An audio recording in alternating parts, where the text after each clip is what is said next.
Hello, I have put together a sewing compilation video with 10 sewing projects. They are all scrap fabric friendly and beginner friendly as well. I've got everything from a drawstring bag, pencil case, scrunchie. So I've pulled these from the archives. They are from older videos, but I hope you get some inspiration and ideas. And they'll all be time stamped as well, so you can skip ahead and go back.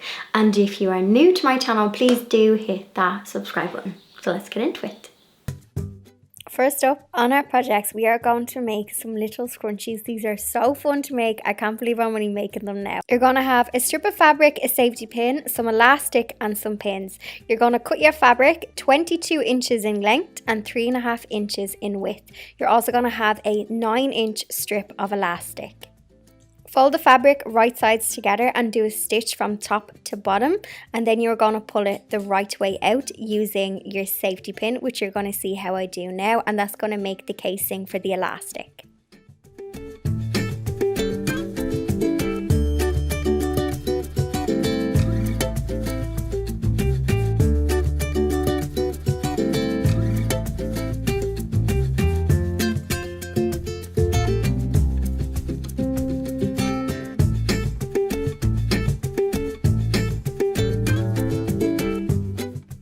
Using your safety pin again, you are going to thread it through the casing and make sure to hang on to the end piece, because when the elastic is threaded through and you see that the scrunchie is taking shape, you are going to tie a really firm knot with your elastic.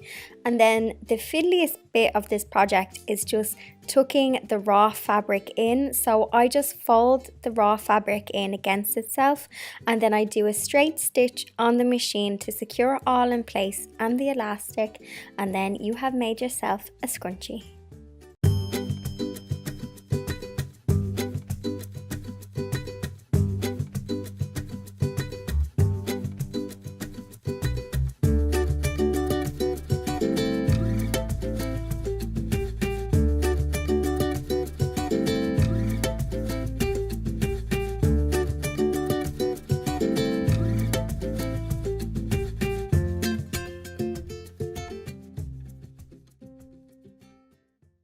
We're going to make some coasters, and I'm going to do a love heart shape.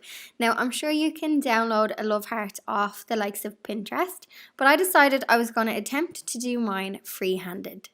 By folding the paper in half, when you cut it, you'll get this perfectly symmetrical heart, even if you may have not perfectly symmetrically drawn your heart. So just a little tip, fold a piece of paper in half. I also just used my cup just to test out the size to make sure that it was big enough and that I had like the right size. To make this, it's really simple. I folded over my scrap fabric and I placed my love heart on top. I pinned it and then I cut it out. I then used some fleece that I had lying around, and I also used that and cut it into the shape of a love heart. I then sandwiched it all together. So I put the pattern piece facing down, I sandwiched on the felt, and then I popped the top piece on. And I'm going to simply stitch all the way around, and then I'm going to use my pinking shears to trim the raw edge. This is so simple and so beginner friendly. You could probably hand sew this, so if you've never actually sewn before, these will be really fun to make.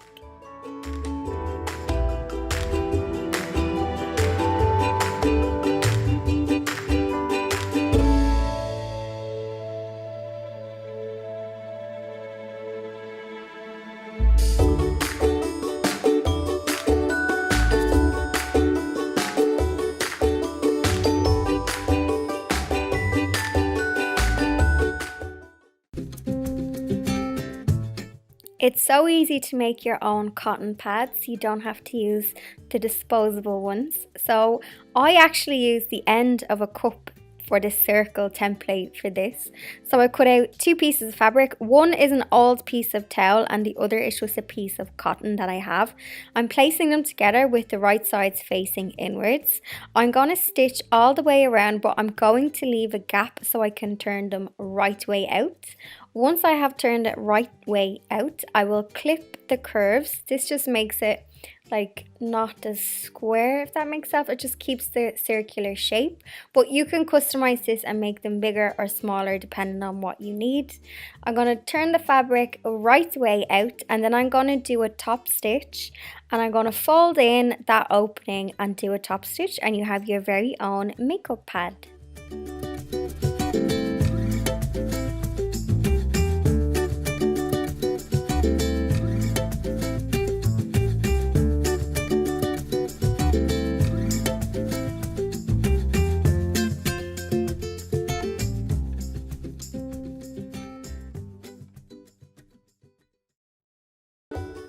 Next up, we have some fabric hangers. I randomly had strips of fabric. I think this is because I was doing like a blanket, and I ended up with longer strips of scrap.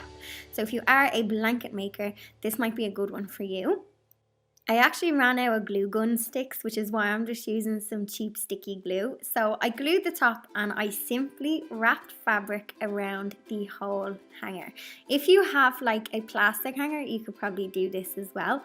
And once I got to the end, I simply glued it in place, and that was it. This is so simple, and you can layer up your fabric strips. So like I took 2 strips to do this, but you could mix and match with loads, and also the raw edge kind of gives it a little bit of character.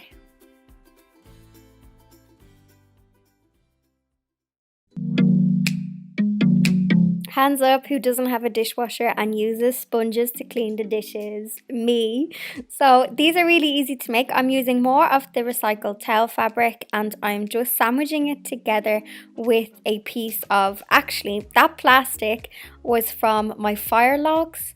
It came in this little package, so I just recycled it, and I'm using that as the lining of my sponge. So I've sandwiched it all together, as you can see, with the right side facing down of the cotton fabric. Just like the makeup pad, I am stitching all the way around, but I'm leaving an opening. Don't forget to do a reverse stitch at the start and the end of your stitching. Once all of this is stitched, I will pull it right way out again, same as the makeup pads, but it's just a different shape and more fabric. Also, just before you turn it out, just clip the corners as well, and then turn it right way out, and then I did a top stitch on this as well, and then you have your very own dishcloth. Also, this could be maybe if you use like face wash, or you need something like more exfoliant, you could probably use it on your face as well, but I'm using this thicker pad for doing the dishes.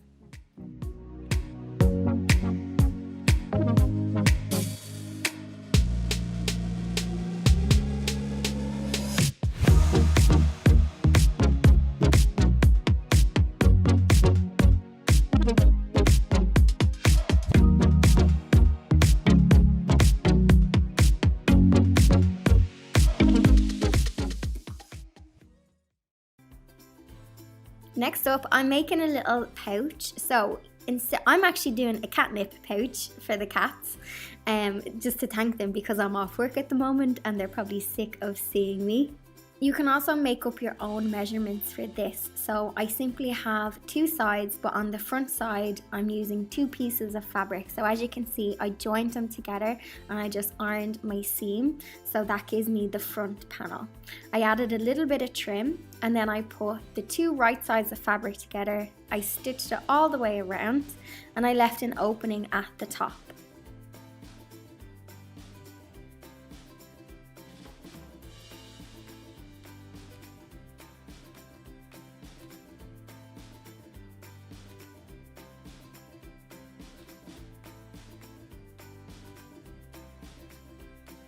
I got these they're like little squishy balls. I actually took them from an old toy that the cats had and that they had absolutely wrecked. So I recycled them and popped them in this, and I just put some fresh catnip inside. I folded the top. Now, if you are making a lavender sachet, you could hand stitch it. But because I need this to be durable, I machine stitched it, because as you will see, these cats are ruthless when it comes to the catnip pouch. I'm also going to pop in an old clip of when I made a cat collar, because it's a great way of using scraps. So some of you may have already seen the next project, but I just wanted to pop it in for anybody who hadn't seen it. So I'm going to make some cat collars. DIY, we are going to be using an old colour as a template, and we are going to make a brand new colour. For a blondie, I'm going to use some scrap fabric for this, and this is really simple to do. The first thing I'm going to do is dismantle the old collar and take all of the pieces off. So this old collar has safety clips, and I'm just going to recycle them, and I'm going to use the old piece of fabric as a template for the new one.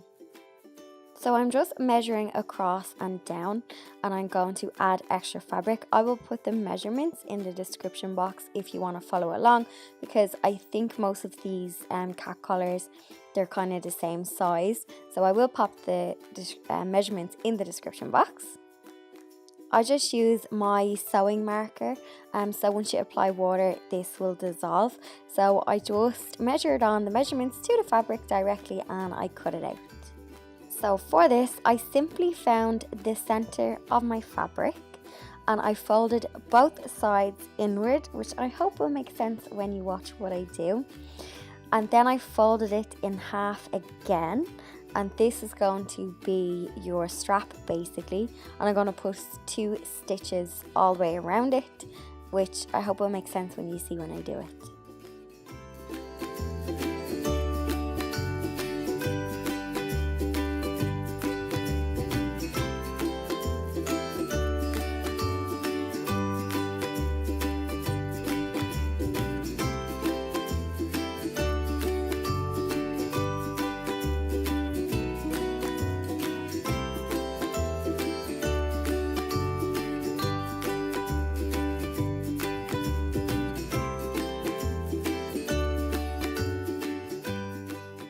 So that is pretty much how you make the strap, and all we are going to do now is assemble it with the pieces that I took off from the old collar.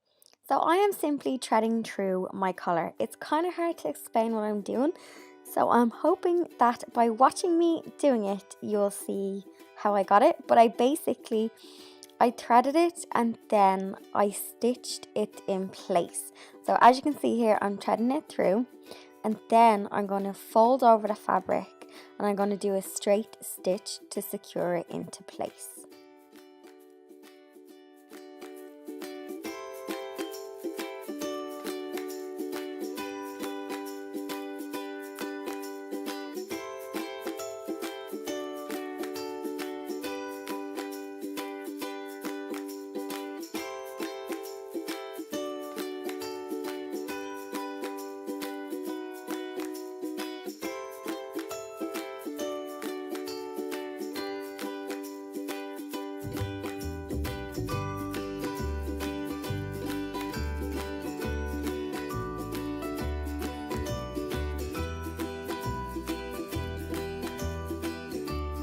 I hope you can kind of get the general idea for what I am doing here and threading it. Don't worry if you don't have an old collar. I have seen people making cat collars, and instead of using clips, they use elastic, and they simply measure the elastic around the cat's neck. I like the idea of the clips and the safety clips because they snap easily so if Blondie gets caught when she's out rambling, the collar simply just snaps off and it causes her no pain. So I do prefer the little clips over the elastic. So I decided I wanted to add a bow to the collar because this is Blondie after all. So I'm going to show you how I just made a simple bow. So I measured out some fabric. I think this is 3 inches in width, and length I think is 6 inches. But I will leave the measurements in the description box for you. Once I was happy with the measurements, I then cut this piece out. I then just done a fold, so I ironed it in half, and then I ironed the sides inwards. I used my glue gun to pinch it together and form a bow shape, but you could hand stitch. I think I was just done with the hand stitching today. And so I used my glue gun, and then I used a piece of fabric to stick it to my collar, which you're gonna see now.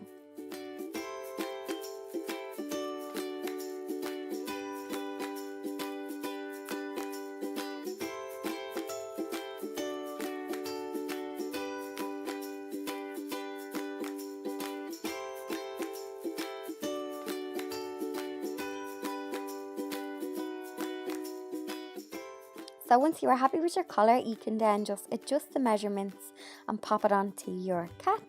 As Blondie goes outdoors, if she was an indoor cat, I probably wouldn't have a collar on her, but because she goes outdoors, I want her to look fabulous and people to know that she is owned and loved.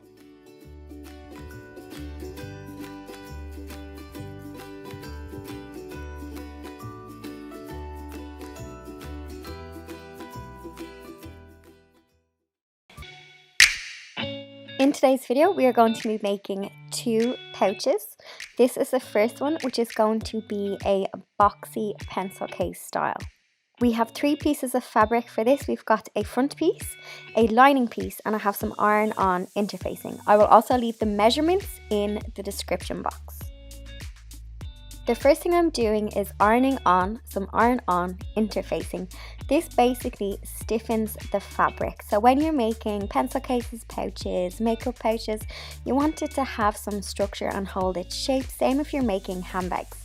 You simply just iron this on and that is it. I'm then just adding my zipper. So I've got a 13-inch zipper for this project, but I'll leave all the details in the description box. You can also customize this to suit whatever size you want.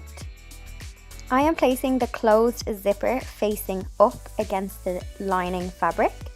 I'm then placing the patterned fabric face down and I'm pinning it in place. I have seen people use these really cool clamps. Unfortunately, I couldn't get my hand on these clamps. I'm going to have to order them online, but you can use them instead of pins if it's easier. When sewing, you can use a zipper foot. You can pick up a zipper foot off Amazon really cheaply. When you're sewing straight down, when you get to the bottom and you can feel the zipper, with the needle still in the fabric, you can just simply pull up the zipper. If you try and sew straight down, you're going to get a wiggly line. You will see people just doing this. They'll be pausing, they'll be pushing the zipper up, and then they will be sewing back down. I hope that makes sense, but it's just so you don't get a wobbly line when you're sewing. So once you are happy and you are all sewn, you are going to iron this flat. I like to use the iron, it just gives it a nice professional finish and it just makes it neater. Once I have it ironed and pressed flat, I'm going to do a simple top stitch. This just stops the zipper kind of from bunching and the lining fabric from catching. So I always do a top stitch when I'm doing my zipper and it makes it look really professional as well. Once you have finished your top stitch, you are then going to work on the other side of the pouch. So your zipper is going to be facing the other way now, and you're going to put the right side facing the zipper, and then you'll see me flip the lining. I'm going to have like a sandwich now. I hope you can follow this. When you're actually doing it in person, it makes sense. You are then going to take it to the machine and carefully sew straight down. Make sure to choose loads of pins. If you're finding it a bit fiddly, definitely doing the second side of the zipper is a little bit fiddly, but just persevere and it will be perfect.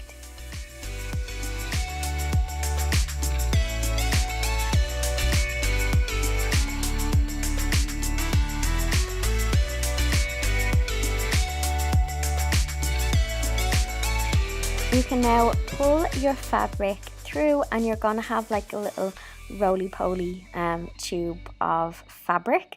What you can also do is iron out the seam again and you can do a top stitch on the other side.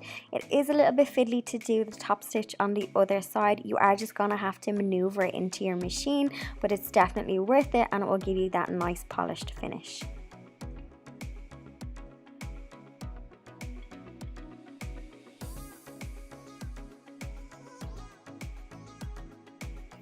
So you will be happy to know the hardest part is done.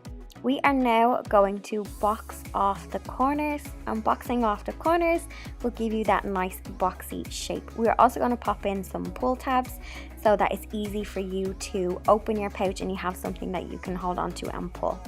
You can make fabric pull tags, but I'm just using some faux leather material and I'm simply popping it in right where the zipper is. I found the center of my bag and I'm just popping them in. If you have any excess fabric on the edge, you can simply trim it off. You'll see me trim this off now in a second, and that just gives me a nice even finish and there's no loose ends.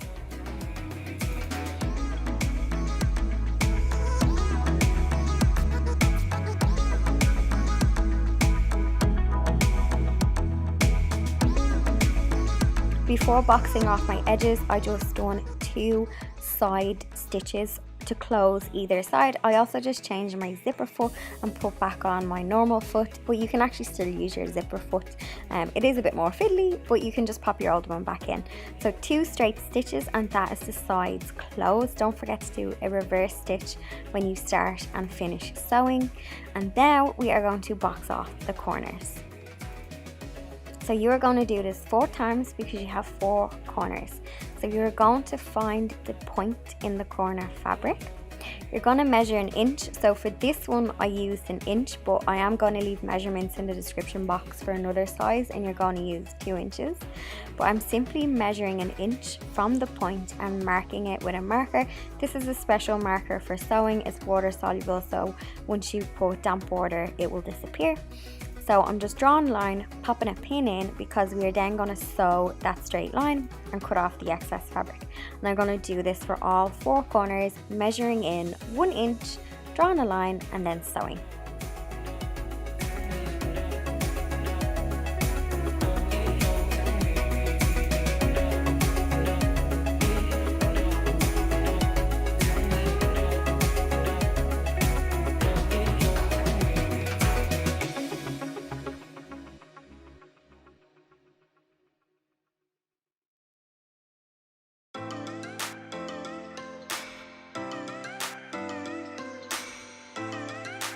Once you are finished sewing, you can cut off the excess fabric. I'm using I think it's called a pinking shears. I call it a picking shears. I think it's called pinking. Basically the wiggly scissors, because this is going to be a raw hem and you are going to see it inside of the bag.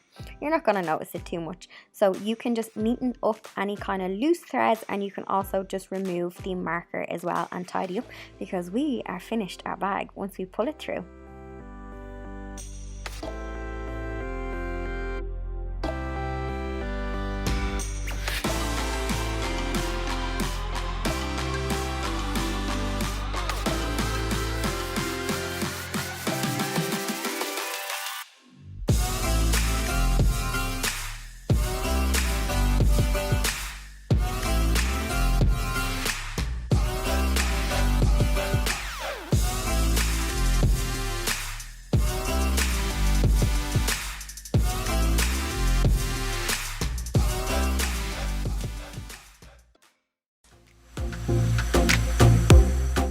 For today's DIY, you are going to need some scrap bits of fabric, and you're also going to need your scissors, some thread, you're going to need some twine or string for the tie parts, and then your trusty sewing machine. So I started with a strip of fabric and I just ironed it to take out any creases. I then folded the right sides together and I folded down a piece to make a tunnel, and I ironed that flat. Then you're going to take it to the sewing machine and you're going to put a stitch on either side. You can see how I done this in the next clip.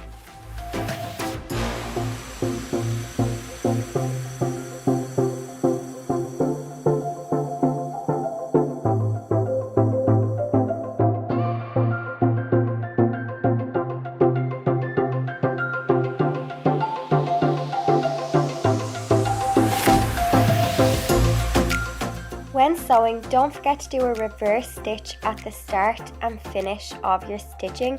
Especially if you're a newbie, it can be easy to forget to do the reverse stitch, but this is really important as it stops your sewing from unraveling.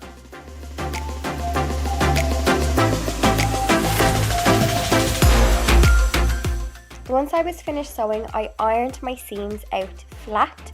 Sometimes when you're new you can forget to iron out your seams, but this gives your piece a really polished finish and it makes it hold its shape better as well, so iron out your seams.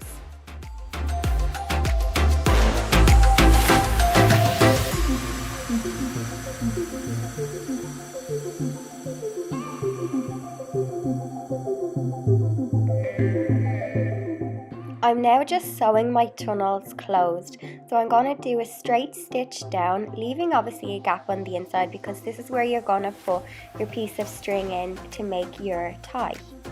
Also, don't forget to do a reverse stitch at the beginning and end of your stitching to keep it nice and secure and in place.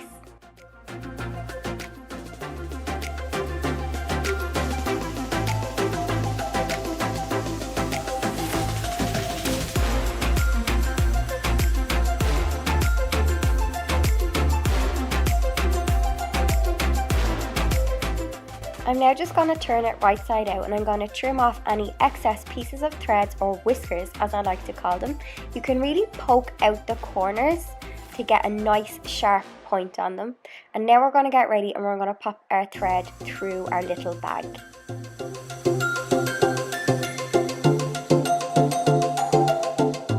I'm using a safety pin to attach my cord to the safety pin.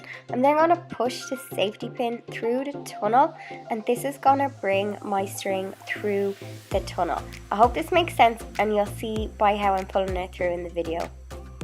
Once you have pulled it all the way through, you're going to bring it around the other side, and you're then going to secure it with a knot. And you're then going to do the whole thing again, but just on the opposite side, and you're going to secure that with a knot as well.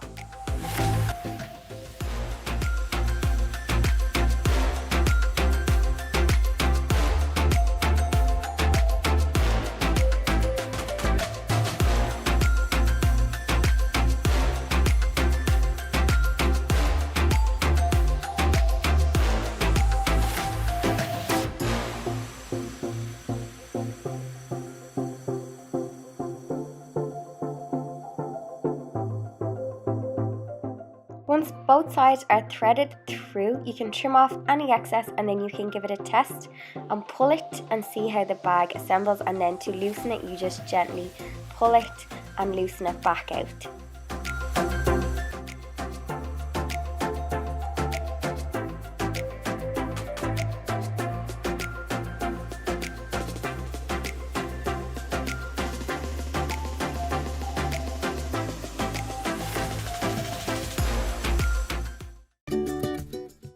I'm going to be making an apron from drop cloth fabric, so you know that painter's fabric that you can get in most DIY shops. And because my niece is so small, I'm going to start with hers, and I'm going to use her little pinafore as a template. So I'm measuring out an extra 1 inch all the way around, and then the same at the bottom and then the sides, and that's going to give me a base template for her apron. I have placed this on the fold, so as you'll see when I cut this out, it's on the fold and it will open up into one large piece. So I only have one section for the front because it is an apron, and then I'm going to do 2 ties on the bottom, 2 ties on the side, and then I add a pocket as well.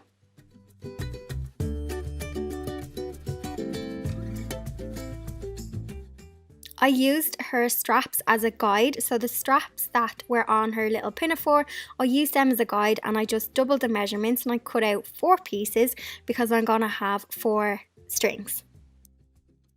Once I have the 4 strings cut out, I'm going to take them to the ironing board and I'm going to show you how to assemble them. Now, the drop cloth fabric is a bit on the fray kind of side.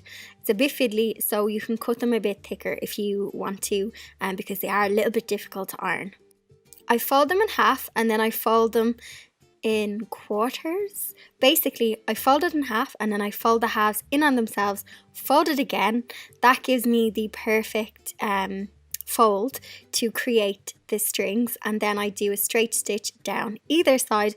I hope by looking at this video you kind of get an idea of what I did. I also folded in the raw edge on one end of the tie, and the other end you can leave the raw edge free because that is going to go inside of the apron.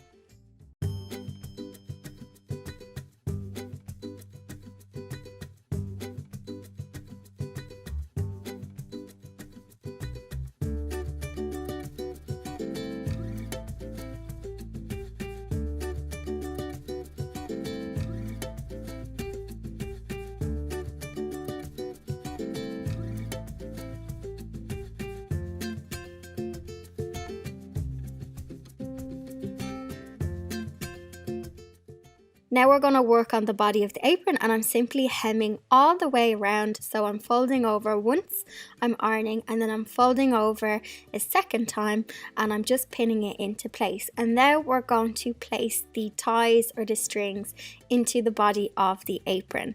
So I'm going to measure down so that it's even on both sides, and you'll see how I put this string in and then flip it over add a pin, and I do this on both sides, and I just measure down to make sure that I have both of the ties symmetrically placed. And I'm also going to do that on the neck of the apron.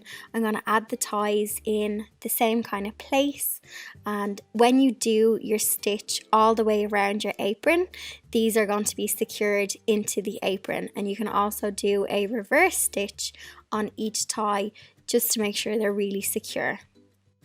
Now, mistake number 2 of the day is coming up. You'll see now I melted my measuring tape, and I'd love to say that that's the first time it happened, but it's not. Normally, if I'm not melting the measuring tape, I'm cutting it. Another thing to note as well, ties may not be practical for young kids, which I kind of realised as I made it, but I know Lily is kind of fine when it comes to the strings, but Velcro might be better for kids, especially around the neck. So if you are making this for like a younger child, maybe consider having Velcro instead of knotting it.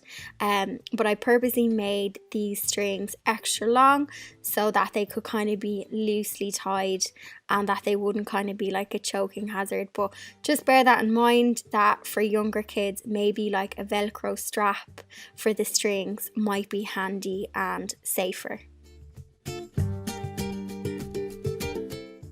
When I had made this, I realised, girl, this needs a pocket. We need somewhere to put the paintbrushes.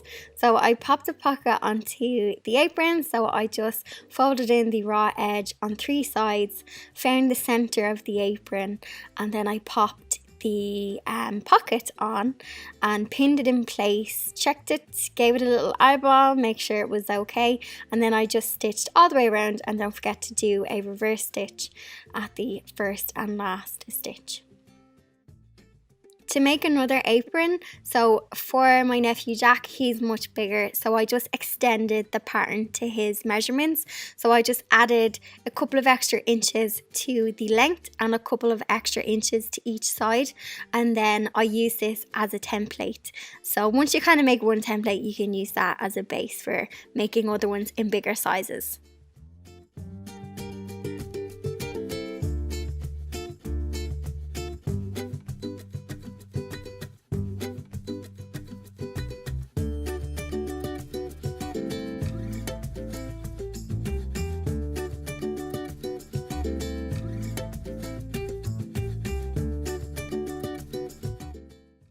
I hope you got some inspiration from those sewing projects. Do tag me on Instagram, or you can share your projects via email through my blog as well, and let me know if you got creative and dusted off the sewing machine. Please do share this video if you know any kind of newbie sewers that you think would enjoy this. Sharing is caring, and don't forget to subscribe.